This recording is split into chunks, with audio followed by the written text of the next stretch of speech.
I've always been cautious when it comes to online transactions, but when I found myself desperate for a new roommate to share the rent, I decided to give Craigslist a shot. The ad I posted was straightforward. Seeking roommate for cozy apartment, great location. Within hours, I received a response from someone named Lisa. Lisa's email was polite and well-written, and she seemed like the perfect fit. We arranged to meet at a nearby cafe the following evening to discuss the details. As I entered the cafe, I spotted her sitting alone in the corner, her face obscured by her long, dark hair. She stood up as I approached and extended her hand. Her grip was ice cold, and something about her gaze sent a shiver down my spine. Over coffee, Lisa seemed pleasant enough, discussing her job and interests. We agreed on the terms and decided she would move in the next week. The first few days with Lisa were uneventful, and she appeared to be a model roommate, quiet, tidy, and considerate. But as the days passed, I began to notice oddities. Late at night, I would hear her whispering in her room, sometimes in a language I couldn't understand. When I asked her about it, she brushed it off, saying she was talking to her family overseas. One evening, I returned home early from work to find the apartment unusually dark. The curtains were drawn shut, blocking out all daylight. I called out to Lisa, but there was no response. I ventured to her room and knocked softly.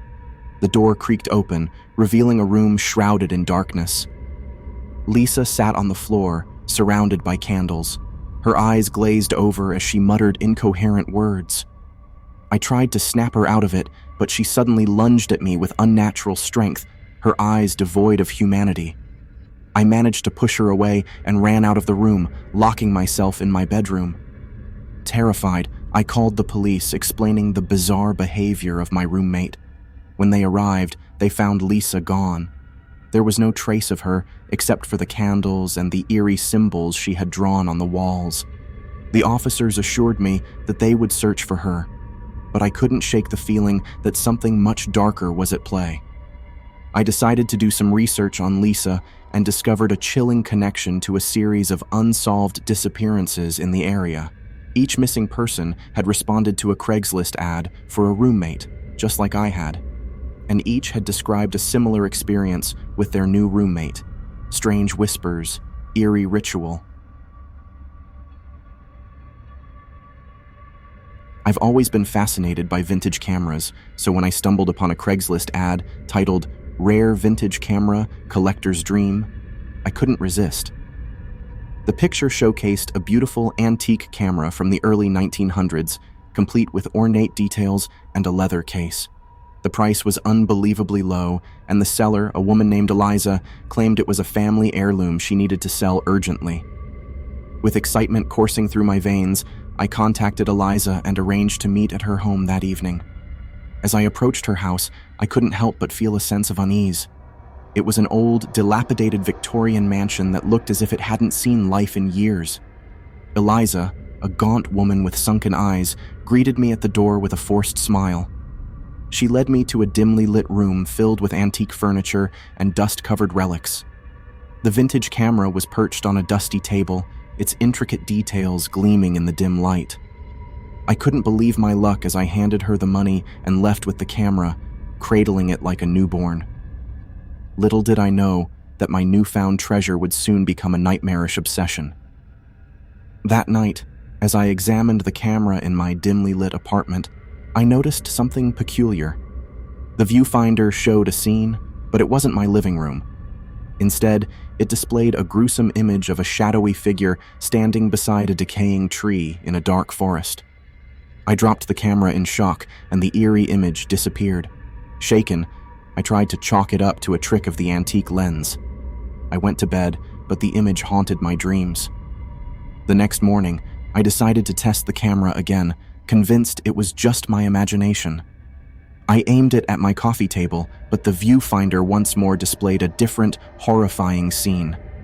This time, it was a close-up of a ghostly, pale face with hollow eyes. The face contorted into a grotesque grin before vanishing.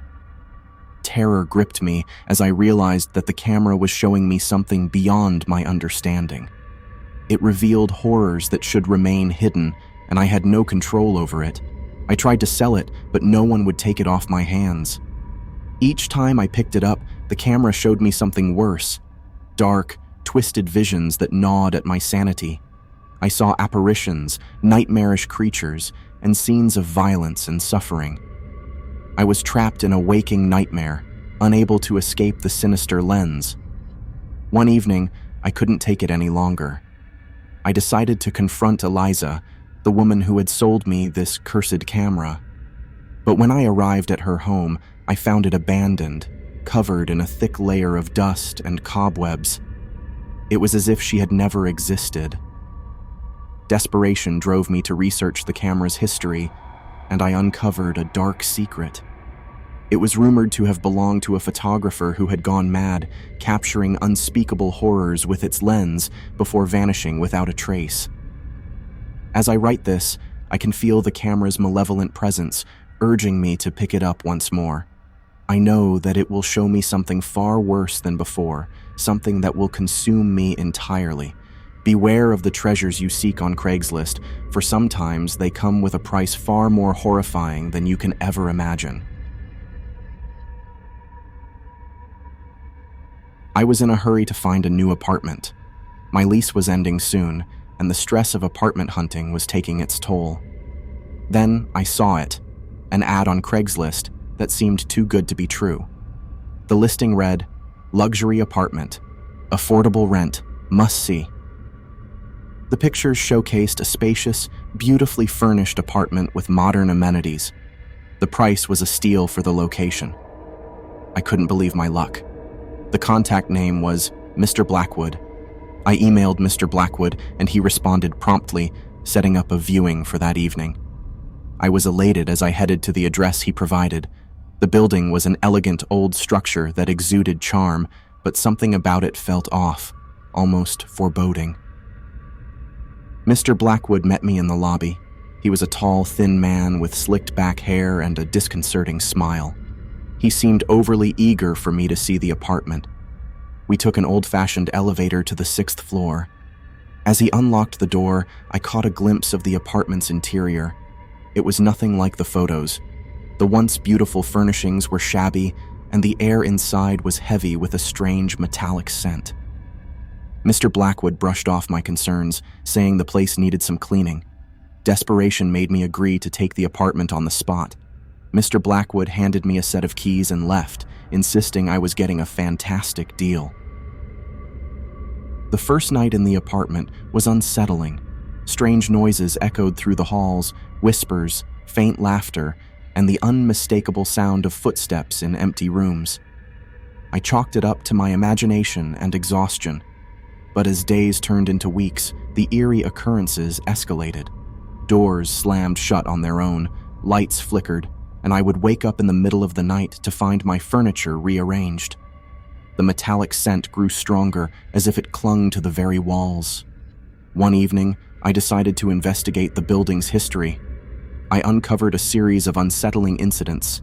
The apartment had a history of tenants moving out abruptly, claiming they were plagued by inexplicable occurrences.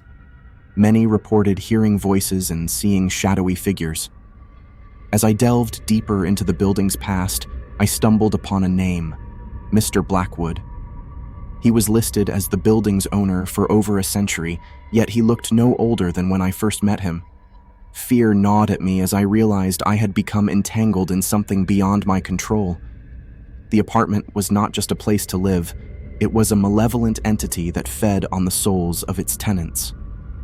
One night, as I lay in bed paralyzed with terror, I heard Mr. Blackwood's voice echoing through the apartment.